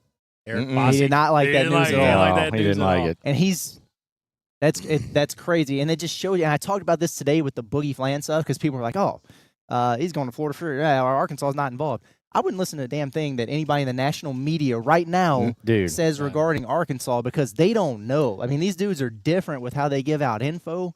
Eric Bossy, if it comes down, if it's Missouri or Kansas related intel, he don't miss. Never. But he has now. And I think that goes to tell you that it's Fort Knox over there with Arkansas, and you're just going off what you hear from everybody else. I mean, we didn't see this a ton in college sports. There's always been tough recruiting and reporting and, sources and all this. There's never been as many smoke screens as there are in college sports today. And it's the same way where in the pro sports you see these people inside athletic departments or inside front offices leak stuff to certain reporters knowing, hey, we're going to put this messaging out there. We're going to put this messaging out there. There's just so much going on of that where intentional messaging and these teams want there to be smoke certain ways. These players they want to be connected to certain things. Not to say that like everything is a lie, but it's like it's not over until the fat lady sings in pretty much any recruitment, portal, freshman, like whatever. It is kind of crazy how many people have so many definitive statements these days. Man. And they get mad at Curtis for not having a definitive statement. And it's like, dude, because these things change every minute. You know what I mean? Boogie Flan literally could be having lunch right now, and he spills a little bit of ketchup on his shirt, and he's like, you know what? That red looks good on me. That red looks good. I don't know. I might be a hawk. It's like these kids are fickle. Their agents are even more fickle. Their families are even more fickle. And these teams, these coaches with a bunch of humongous egos that don't like to lose these battles, don't like to be in these battles and then not get chosen. There's just so much going in. I really we say it all the time. It's okay for some people to just say it depends on the circumstances. Like, we'll have to see how this thing plays out. I know everybody wants Curtis to just declare things and be like, this is the roster. This is what's going to happen. no matter what. But it's like when you hear people saying that, that's when it's a huge red flag to me. And a lot of people these days just kind of take everybody at their word. Well, see, the thing is that if Curtis said that, I'm sure that if it ended up being wrong, they would not hold it against him and not bring it up ever again. Like they would totally. Well, they would just be like, they don't seem to forget whenever these other guys just throw misses all over the place, man. It's crazy. Yeah, they still love their sultans who've been wrong over and over and over this year, talking that shit. That's why they hate Cal so much, dude. It's because they hate him so much just because of that reason. So, yeah. Well, for my worst of the weekend, I'm gonna get a little serious and sad here for a second. Rest in peace to my grandfather, Junior Kelly. He passed away early. I guess it would have been Sunday morning at about 1 a.m. Disappointing, and it wasn't the most stunning out of nowhere death.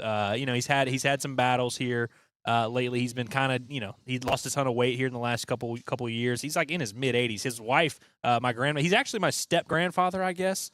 He's married to my grandmother, but they've been married for 50 years. And so it's like I never might knew as well, him. yeah. Right. He's effectively my grandpa.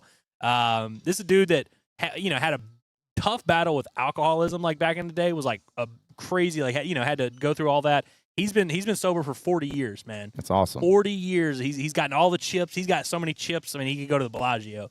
But yeah, God rest his soul. He's a great man. And shortly after his death, my grandmother was also hospitalized. She actually missed his funeral because she had what they've now figured out was a stroke. But she has this condition where she can have like mini strokes that like they're not really able to identify, and so like they'll check her. Like when they thought she had a stroke, they brought her to the ER. They checked her brain, and they're like, oh, there's nothing in her brain that like shows she had a stroke, but she has these little minor ones. And then they took her home, and then all of a sudden she's slurring her speech. His face starts drooping. It's like, oh crap, something's going on. And so she's kind of in and out. She's at Little Rock right now, Little Rock Baptist. My dad's down there with her. I'm thinking about heading down. I'm probably going to end up heading down there tonight just to go check on her. But it's been a little bit of a wild week, and I missed her. I missed my grandfather's funeral on Wednesday, and I was like, as soon as I made the decision to not go, I regretted it immediately, and I was like, damn. And I know John would have let me skip the show on Wednesday because John's very good about that. I mean, you guys have seen. We do the shows where it's me and Curtis. We do the shows where it's me and John. We do the shows where it's John and Curtis. We do the shows where it's whatever. John's always cool about being accommodating. I had just skipped the show on Friday because I was traveling. So I was like, I really don't want to miss another show, and it's baseball season. Got to do this. But I felt bad for not being down there, and so a lot of thoughts and prayers with my family, man. There's a lot of people that are, he's a great man, and it's cool to see some. There's me and 4 of my siblings were all over the place. Only a couple of us were able to get over there. But shout out to him, man. He's a great man. Yeah, well, and we hate that for you, man. And I know that it's tough when stuff like that happens, and just because I almost I'm not trying to relate stories, but it's like I almost missed my grandmother's funeral because I was living in Little Rock at the time trying to grab it, and it was just it's one of those things that you go through and the family goes through, and you're there for the family, and that's why we're here for you too, man. So it's like we want to, if you ever have something and that's all of us, like forever gone. If someone's just gone and we don't just come out and say, hey, this is why this person's gone, like it's because 1, it's none of y'all's business, and 2, we're still got lives, we're still people. So yeah, I mean, but thoughts and prayers to your family, man. We hate that for you, but I don't feel even bad bringing up my worst of the weekend and getting to that. No, your worst of the weekend is a problem. Is a conversation that needs to be had. I mean, like, it's not like we're gonna try and be serious with this, but like it's kind of crazy how this whole thing is blown out of proportion. Folks, we got to talk about this hog pen. There's been a lot of say and a lot of stuff going on with the hog pen, which, by the way, if you're not sure of what the hog pen is, which I feel like all of you are, but then again, we had somebody that didn't know who Kevin Copps was. So I'm going to reiterate the fact. The hog pen is the I don't call it the outfield, but the area out there, the general admission place in Baum-Walker Stadium, where for years people were able to buy tickets into it, general admission, and before alcohol was allowed to be sold in Baum-Walker, that's a place where you could bring in your own coolers as long as you didn't have glass bottles, and you would go ahead and drink. And that was like such a cool thing because you couldn't do that at any other sporting event. And it's become a thing. People get there, and as years have gone on, it's gotten to the point where people start getting up, waiting in line very early to get their seats. And then it became when people are camping out. And when I say camping out, I'm talking about having tents with couches and dresser drawers and rugs. And it's just become a thing. And whatever has happened, which I know it's always ongoing, but man, the past week or two, there's been stuff on social media. There's been, videos that's come out, and apparently the video that was getting shared yesterday is an old video, but it's just one of those things that it's gotten out of hand. And it's just sad. It makes everybody look bad. Nobody wins, but it's just been really bad with everything that's gone on, and that's my worst. Is just we gotta get this under control, guys. It's like Survivor mixed with Big Brother mixed with Jersey Shore, like its own world, like its own reality show over there, and like everybody's eating their own now on social media. The whole thing is just it's just ridiculous, and it kind of goes like we're more familiar with it because we're here and everything, like we understand what it is and stuff. But like so many people that I know, and I know you've run into this too, John, who are from elsewhere or cover other teams or whatever, like they're seeing this and they're like, what the hell's going on over there? Yeah. Like, it just seems very weird. And it is, in my opinion. I just think it's crazy. I mean, and look, here's the thing: is like Arkansas has a passionate fan base. They have a unique fan base, and like that kind of craziness is always cool when it is in the context of supporting the team. And ultimately, there's a lot of people in the hog pen. The students, the 60-year-olds, the 10-year-olds, the whatever.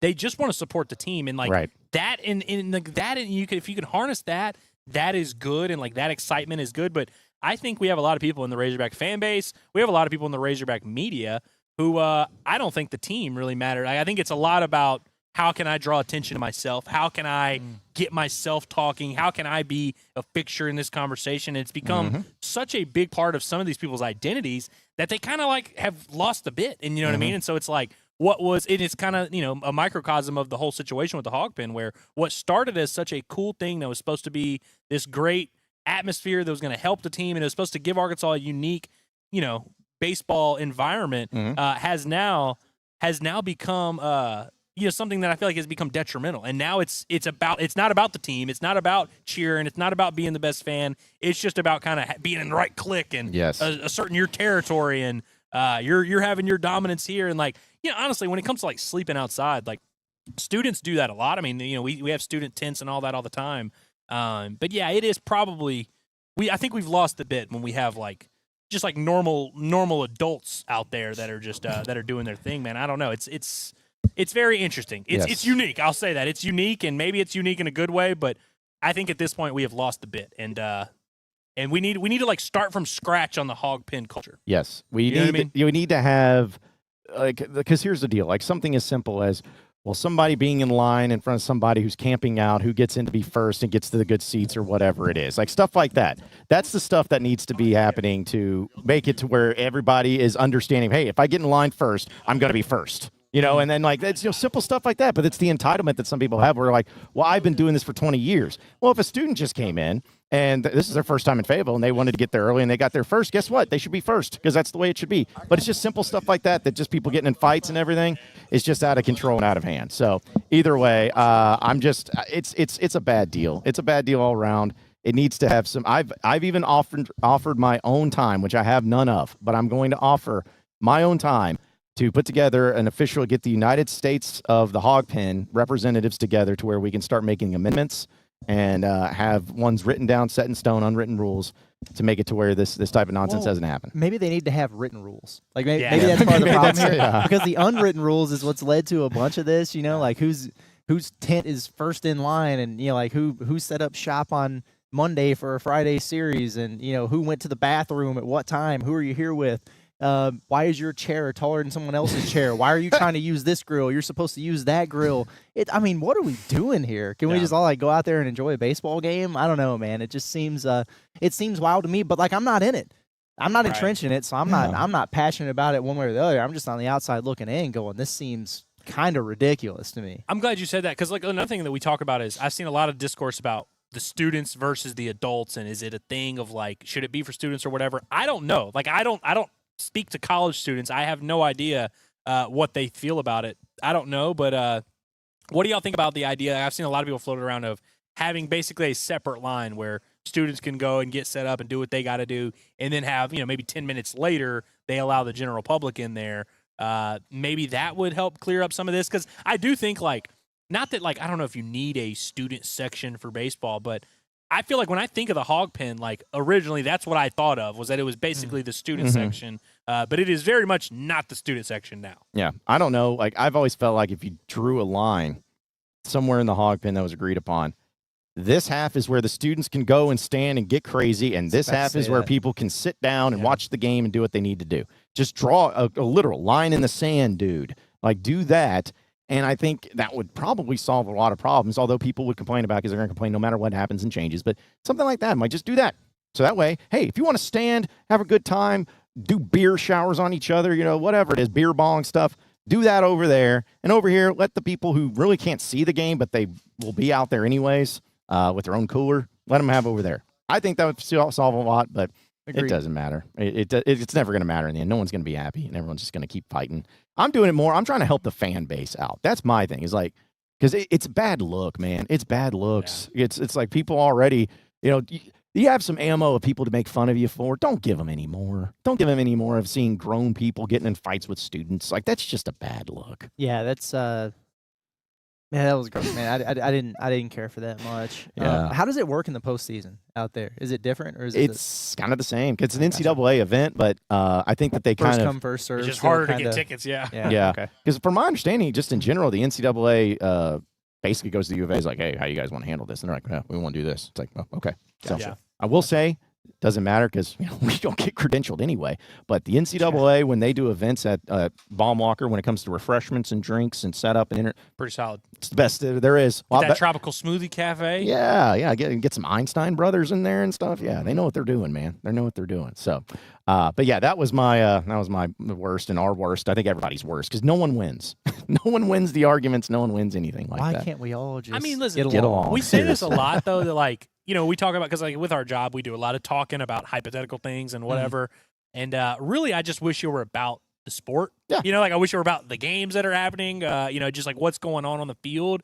And I think that's the most disappointing thing to me about really this whole baseball season is that we pretty much don't spend any time actually talking about the actual product or the actual team. It's just these weird hypotheticals, whether it's the hog pin or Hobbs, Matt Hobbs sucks, or Nate Thompson sucks, or Dave Van Horn sucks, or what's going on, and are we choking? Are we doing? And it's just like, I feel like we just nobody at this point really cares about what happens with the team or like what happens with the games. They just kind of want to be right and they want to pump themselves up and they want to yell at other people. And it's just a whole infighting thing that we've got going on with the fan base. And it just sucks. I like when we're all united on something. That's what was so cool about the Texas series. All these conversations we were having, we didn't have them during the Texas series. And we said that in the moment. When you hate Texas, when you hate someone that much, you don't care about anything else. We all kind of united, and we are very much not united right now. No. And the love-hate relationship with Tony V, it's just led to the angst being directed at your own damn team. I know. It's unbelievable, man. I know. It cracks me up, too, is like when everybody would start getting mad at Tony in the stands, I'm like, gosh, guys, come on. It's our guy. That's our next head coach. We want to make that happen for him. How about those, I don't know if they were U of A students, but younger guys in front of us at the end of the game last night that were just... Dude. They were tilted, man, and they were funny. Some of the heckling, we were laughing because some of it, you can just feel the the angst, and the anger and the frustration in people's voice. But it's like I don't even know what he said.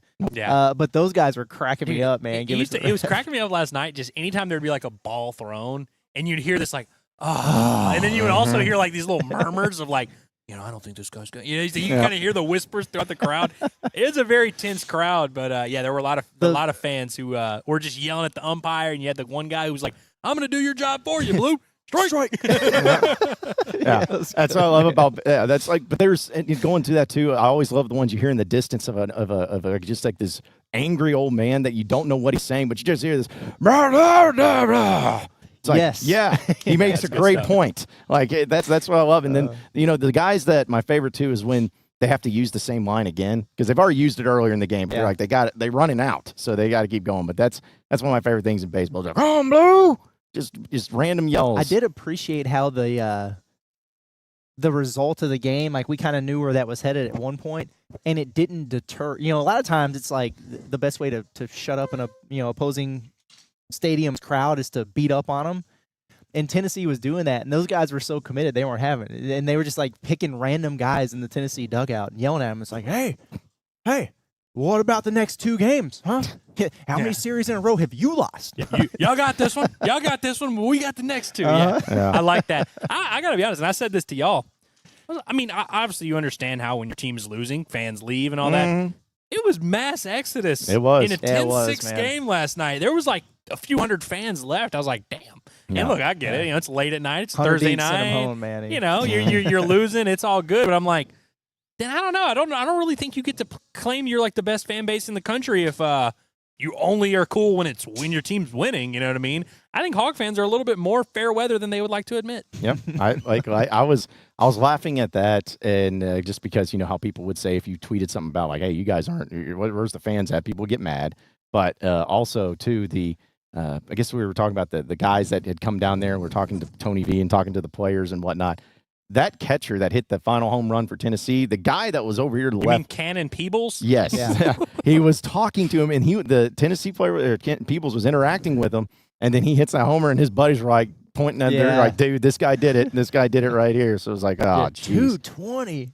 But then they were committed to the bid. Yep. Like he hits the homer, and the guy's like, it ain't going to help that average that much. Yeah. There's even a guy yelling, he's like, y'all ain't going to even host a regional. It's like, oh, man, sick burn. Yeah. Like, they're up runs here, dude. Come on now. Good time. Yeah. Let's see. Finch wants to know, do they sell that black hat at Alumni Hall? I guess the one you're wearing. They do sell a black hat. They do sell the charcoal hat that, like, the team actually wears that they wear. This was, like, a unique I guess it was like that a giveaway. It was a giveaway at That's a at sick Bomb hat Walker. for a giveaway. Shout out to Christian, man. Christian hooks me up. Although he took the night off last night, he was not working at the promotional booth. But got fired.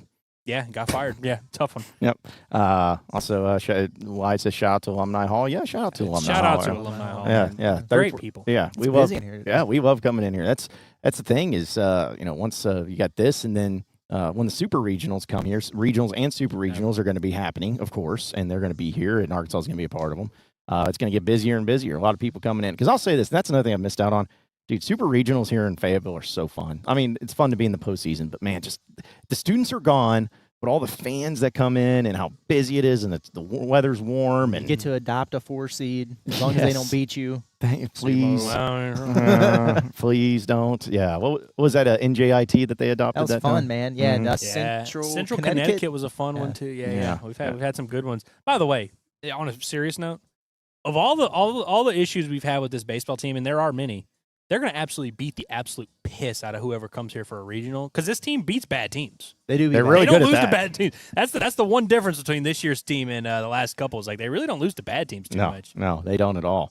They don't at all. All right, so again, we're here at Alumni Hall, folks, and we'll go ahead and get into a little Freedom Friday where we'll just get to all your chats and we'll talk about any and everything you guys want to talk about, presented by our friends over at BetSaracen, down with the BetSaracen app. Get to winning big. You already heard Andrew give you some plays for the NBA and how he's been on a heater here, but they got the specials going on for Razorback baseball. Did y'all specials hit? I know you guys took it. Sure did not. I haven't looked, but I'm guessing no. I don't think they did because you didn't get the first pitch ball. No. Root did not reach his pitch count. Which, by the way, first hit was not a home run for Arkansas. First hit was not a home run. Logan Maxwell should. You know what's crazy? Logan Maxwell should have done it, but he laid down a 3-1 bunt instead. Yeah, Root didn't get to 91 pitches. No, yeah. It was a tough night at the office. Because you know what's crazy is the one, it was like, I guess it was Maxwell and Vahiva to have 2 RBI and 2 walks. Maxwell got the walk early, and then Vahiva got the 2-run single late, but he didn't get that second walk, which is a little bit disappointing. But I'm gonna find one that I really like here, John. I need you to filibuster for 30 seconds here. Oh, hey, I did I'm win sure something. I can do that. I won something last night. Yeah, well, I didn't because all mine had to do with home runs, and Arkansas hit none. So like mine didn't. What'd you get? Geez. Arkansas Razorbacks over 2.5 extra base hits, and opponent over 1.5 extra base hits plus 180. That seemed like the biggest gimme in the world. So yeah, could have won that 8 times last night. So I almost made my money back on everything else I lost. Oh, that's good. Yeah, I lost everything. I'm going back to the Logan Maxwell. The Logan Maxwell. Yes. Yeah. Him and Briardale, we're going the same bet, except it's a little bit different. Over 1.5 extra base hits. Okay. Over 1.5 base on balls. That's plus 600. I like that a lot. Let's see. I also don't dislike Cam Kojal and Logan Maxwell over 1.5 RBI, over 1.5 base on balls. Similar, I think it's the same bet as the one as Vahiva last night. Plus 375. Ryder Helfrich, Reese Robinette, over 1.5 RBI, over 1.5 runs scored between those two guys. Either one of those guys could get it by themselves. Mm-hmm. You know who's good at baseball is Ryder Helfrich. That's what I hear. That guy can hit. Not from certain people. I've heard otherwise. Yeah, I know we've heard otherwise, but he's good. Reese Robinette's good too. He is. Shout out to the Hog Sports message board who likes to shit on me a lot. They had a whole thread dedicated to shaming me for thinking that Reese Robinette would play this season for the Arkansas Razorbacks. And here we are, going down to the stretch, and he's starting first baseman. Yep. So suck it, Razor's Edge. Yep. Jeez. Yeah, but I think here's the thing. Anytime I see like Rocco Pepe, it's not anything against him, but it's like I'm not going to be betting on any of that stuff going on. Some of the specials are just you got to be mindful. We got to abandon the Rocco Pepe bets, especially because he's not been in the lineup a lot. Yeah, it's going to be tough, but either way. Let's see. Got a few your chats here that we'll continue to get to as we are live here from Alumni Hall, 3417 North College Avenue. David just asked, you guys going to frame your 10K coasters from YouTube? They send us coasters? Is that a thing? I don't know. I guess I have know to find YouTube out. Sends stuff, but for 10K? That'd be coasters? Cool. All right, well, we'll if find they send out. us a coaster, we'll get a frame. Yeah, we'll frame a coaster. We can do that. Let's see. Also, Finch wants to know, Curtis, before we get out of here, can we please talk this hypothetical? We get Boogie and KK back, Carter Knox. Could Boogie become the sniper we need? Yeah. Yeah, he absolutely could. Boogie's a really good three-point shooter. And, there was so much circumstantial stuff last year that led to everything that went on with Boogie. But he's vastly underrated for what he did. The dude averaged, before he got hurt, 16 points per game, 6 assists. He had a great assist-to-turnover ratio. Got in a little bit of a cold streak there at the start of SEC play, but he was shooting nearly 40% from three right before that. And, he struggled there in SEC play, but he was also dealing with that hand for 3 out of the 5 games that he played. So he's a really, really, really good basketball player. And if he returns to the SEC next year, he's going to be one of the top 2 or 3 guards in the SEC. And if he was at Arkansas, he would play a bunch of minutes, yes. But I don't think it has to be this deal where he's ball dominant and he's dribbling it out for 30 seconds. You got to consider where Arkansas was at the time. Yeah. Nelly Davis was completely lost. He couldn't function. He wasn't healthy. It was weird. DJ Wagner was trying to figure things out. Adu Thero was like the only guy who was really playing well. Jonas was hurt. Knox you didn't know what was going on with Big Z. Yeah, Knox and Billy weren't ready yet. They were really, really very much kind of like Cal told us they would be. And we got to figure this out, and we'll be a different-looking team come February and March. And turns out they were. I would have loved to have seen Boogie Fland evolve with the team as they evolved over the course of the year. His numbers would have been even better. And so, if he comes back, I could absolutely see Boogie being a guy who shoots 38% from three and really can fill it up. He was on pace to hit 60-some-odd threes this season. He was probably going to shoot at 35, 36%, and he got hurt. You could make an argument with Carter, but like if Boogie Fland announced he was coming back to Arkansas, right away he would be the best shooter on the team. Mm-hmm. Pretty much. Or at least you can make that argument. Maybe Carter, I guess maybe TB, but it's like pretty much, for a team that doesn't have a ton of shooting, I don't know how you can really turn down shooting this time of year. I have a question for both of you guys. Has there been a single basketball question that we have not answered on this show? No, it's really, really starting for as to much bug me, complaining about not talking basketball, I feel like every single basketball question has been answered, which, by the way, we say that every day on the show. If y'all want to talk football, we'll talk football. If y'all want to talk basketball, we'll talk basketball. Y'all want to talk baseball, we'll talk baseball. I don't know what the yapping's for. We've talked about J.J. Andrews. We've talked about Carter Knox. We've talked about Jameer Watkins. We've talked about the other guys in the combine. We've talked about Boogie Fland. Sorry that we led with the baseball game that happened last night. Yeah. I apologize for that. And also mid-series and just for the record, and hey, listen, I didn't get to record the Pod at the Palace till 5:30 this morning. But what will Cal's next move be? The Pod at the Palace today was what's next for Calipari's Razorbacks. So if you want to really get into the weeds of that, hop in and listen to the Pod at the Palace, man, because we talked about all these other guys here, but like the 2026 class, like what's next there with the freshmen and everything, talked about a ton of names for about a half hour today, and pointed out that the EYBL, in the live evaluation period is again this week. So Calipari and his coaching staff is going to be out there on the road. And when Cal's front and center for anybody, everybody's going to be tweeting, yo, John Calipari's front and center to watch so-and-so and this guy and that guy. And so right now we have all these names that Arkansas is connected to and kids saying, hey, I'm trying to come visit at this time or at that time. Arkansas is on my list, but you really start to figure out during this time who the priorities are because it's who Calipari is there seeing in person. Yeah, and also, too, to that point, because people were bringing up the headline and everything too. It's like, listen, I usually try to put both little topics up there, but I figured I'd save one of them for being live at Alumni Hall. So there's only so many characters you can put in the titles of these things. So, and it's always kind of dependent on, the vibes of the show, vibes of the chat, where vibes it goes. of whatever. Yeah. And maybe I just take it personal. It's a basketball thing, but I'm like, dang, we have 30 minutes of, it's May. We have 30 minutes of basketball every morning at 6 a.m., Right. 7 days a week. Every single morning we have that. We talk about it every day on this show, whether it's the lead topic or not. We have plenty of that. We did a 40-minute live yesterday when JJ there's a lot of basketball here, my friends, and I want to make sure that everybody understands. Because if you don't, and you're like, because I saw one guy was like, all right, I'm not even going to listen. Why am I even listening? It's like, maybe you don't want to listen to the baseball talk right now, but tap into our daily basketball podcast. Right. We got a lot of stuff there for you. Well, and that's kind of where that's why I brought it up, because I was like, I feel like I'm not saying this to put anyone down. Like, if you're coming to this channel and you leave dissatisfied with the level of basketball talk, then I don't know. Then maybe like I just don't know. Maybe you just didn't look in the right places, or maybe you didn't listen to the show, because we did talk basketball on this show as well. But we always, like we say it every time though, like whatever y'all put in the chat, we will discuss for the most part. You know what's hilarious though, is like there are people who are like, we're not talking basketball. I'm going somewhere else. Remember when? I wish it was a Remember Wednesday, like in October and everything, when we would try to bring up basketball and it was like a running bit. People were like, "What? No, absolutely, Sam Pittman in the football program." Yeah. And now we haven't brought up football in 2 weeks. What a time. I feel like that's when you were talking about, we talk Star Wars at Alumni Hall a lot. We talk about how we don't have to talk about football. Every time we're at Alumni Hall and we never get football questions, we're like, another show, no football. Yep. I really hope when football season starts that you guys want to talk about football, though, because I want to, and I hope that people want to listen. I really hope it happens.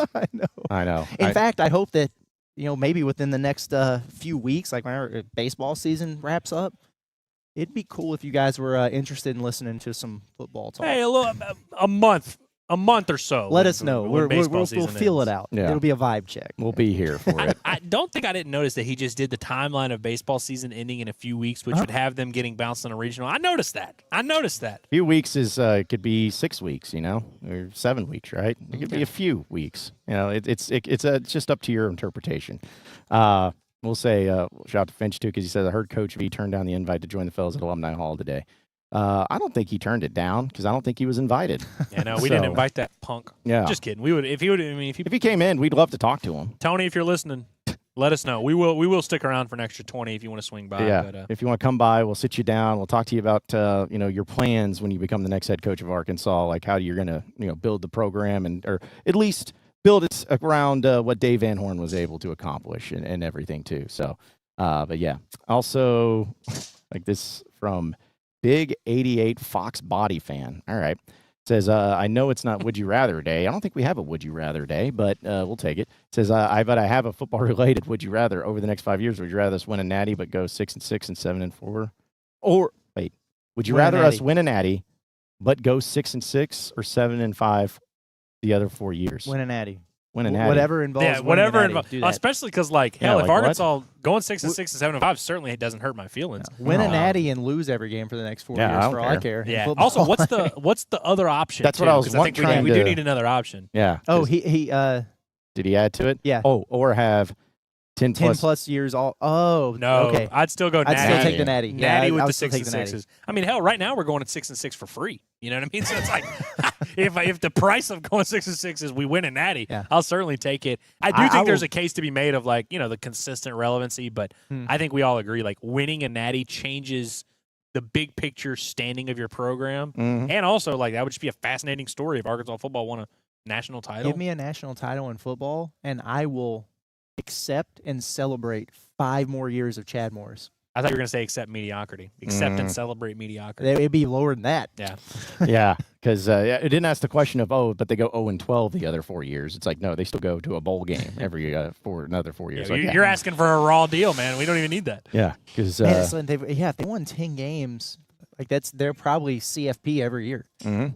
Yeah, but just would never win. So you'd have 5 straight years. But I mean, we get this with Dave Van Horn. That's what I was saying. It's we live in that reality with baseball, and everyone hates it. So I think I would probably settle for the natty. Yeah, because then they can never take that away from you. It'll always be there for you. And honestly, this question is basically like saying, would you rather be Arkansas or Ole Miss in baseball?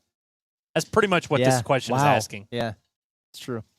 What would you rather be? Ole Miss. I'd rather be Ole Miss. In this current context, obviously, right now, I mean, once Arkansas wins the Natty this year, that changes. Would you rather be them or Mississippi State? Again, with no Natty, I'd rather be Mississippi State. Yep. But if Arkansas wins the Natty, of course, obviously. I'm almost ready to predict a bowl game for Arkansas this season. Get out of here, Curtis. I'm almost there. No. Do you like the Ishmael CC? That's my tease for July. You like the Ishmael CC route running? I do. Dead set on doing it. Curtis is itching to talk football because he's got some optimism to share, some gospel to share. Yeah. Well, he can have the optimism. I don't know. I just don't know what it's going to take for me this offseason to really make me start. It's my turn. I mean, I was the hater last year. You were the hater. Now Curtis is going to be the one like, I'm Taylor Green. I'm telling you. I'm telling you. He's gonna be the guy that keeps the balance of everything and the optimism or the pessimism and everything. I will say if they can give Taylor Green some steroids and keep him like completely healthy and he's able to run the ball 18 times a game and be effective, there's a path there. There's a path to 6 wins. There's a path to a bowl game. Oh, just see it. I get already getting a bad mood just talking about it. No. Yeah, there's nothing to think. There's nothing to go, man. It's just to be fair. Baseball focus. This is the baseball. Just baseball's going to have to do that, and it'll be great. And it'll be the win a title, and it's going to carry us into the fall camps and all that good stuff. So it'll make it happen. But I guess at some point in time. Hey, Stephanie, do we need to do the drawing for this? Yeah, why not? Let's draw. Yeah. We had a lot of people, got for the drawing for the Alumni Hall gear as well as a pot at the Palace. Do we need a drum roll? And, I wish I would have had a button. Is it like the lottery? I think I had a button on this How do you make too. them spin around? Yeah, there's not enough spinning. Yeah. Okay, well, we could play the cricket button. Let's see. There's got to be a button on here somewhere. Hit the yellow one. I changed the yellow one. Oh, okay. Yeah, no, it's just the way things happen. I could change our voices at that one. Let's see. No, we maybe kind of screwed on there, but no, you know what? Screw it. I'm just going to play this because I still love it. I love coaching this team. There we go. That's all we needed. So, all right. So I think I shook it enough. Yeah, you shook it enough. Now you just got to dump it and hope one of them comes out. Yeah, well, just like I got a good amount. What is this for? What are we doing? So this is for a great Alumni Hall hat with the trading cards that they have for baseball and you get to choose your pack, and also a pot at the Palace T-shirt and a bombastic T-shirt. So this is like a package deal. Yeah, it's a swag. Okay. bag. One person wins all of it. Yep, a swag bag. Gotcha. So dang. Yeah, I know, right? So let's see. I really am going to be upset if it ends up being like the same person like this last time. So all right, let's see. I got one. It is. No way. Jared, Bo Mattingly. No, it's Jared Pena. Pena. All right. Well, shout out to that. Do you know this person? Oh, well, there you go. So, right. There you go. So congratulations, Jared. Jared, you're getting the hook. You get you get the hookup and the vibes of all the cool stuff here. Some at Alumni Hall. And excellent. So I see that was good. That was easy because I was hopeful that it was somebody that I could somewhat pronounce their name, and it was somebody that gets something cool. That is a swag bag. That is a good bag. Yeah. He'll have fits for days. I know. Mr. Pena. They're gonna get those T-shirts and be like, "Man, some high quality stuff right here." Yep. This is not just your typical cotton tee. Yeah, it's not your old crapper wear. Man. Stuff that you can wear and you can wear with pride. And everyone's gonna be like, that person knows ball. Yeah. Get it. Yep, because they're walking around with it too. So we'll have to get his size. Like yeah, because also that was something I know. I was thinking about that too. I was like, do you just like throw a large? No, in there? Because that's what we used to do in the radio days, where it's like, here's a T-shirt, and then you throw it to them. It's a double XL, and someone's wearing a medium. I'm like, sorry, it's all we got. And I was like, no, we're gonna make sure you have the shirt you can actually wear. That's why I love being an average size gentleman, where I can kind of, if you give me a medium, I'll make it. If you give me an XL, I can make it work. Yeah, it depends. Is it the slim fit or the classic fit? I can guard 3 positions. Yeah. There you go. 2 through 4. Jack of all trades. Oh man. Well, guys, any final thoughts before we wrap it up here at Alumni Hall here on this Friday? No. I do have final thoughts. Okay. And they're not Sam Pittman quotes either. My final thought is, I'm not going to be upset with anybody who wants to call it a day on this Razorback baseball season. If you want to tap out and say, this team doesn't have it, I'm done watching them, don't let the door hit you on the way out. That's perfectly fine. And hell, you may end up being right. They may just stink it up the rest of the season and choke in the postseason, and that may be all she wrote. But I do want to we talk about setting expectations a lot. for everybody that has kind of set that expectation of, the wheels have fallen off, they're completely screwed. You also have to come back around if this team goes to Omaha and say, what a miraculous turnaround. This is the best coaching job DBH has ever done. You do kind of have to be prepared to do that. But I would just say to everybody, let's see how this thing plays out. Let's not get the fat lady singing before she's warmed up, before she's done her vocal exercises. There's a lot of ball left to be played. There's a lot of ball left to be played this weekend. I mean, hell, they go out there and whip Lee and Doyle's ass. All of a sudden, we're feeling a little bit different. I don't necessarily anticipate that to happen, but I'm excited to see this team write their journey, write their story, as Coach Cal says, and let's just hope it's a better one than the last couple have been.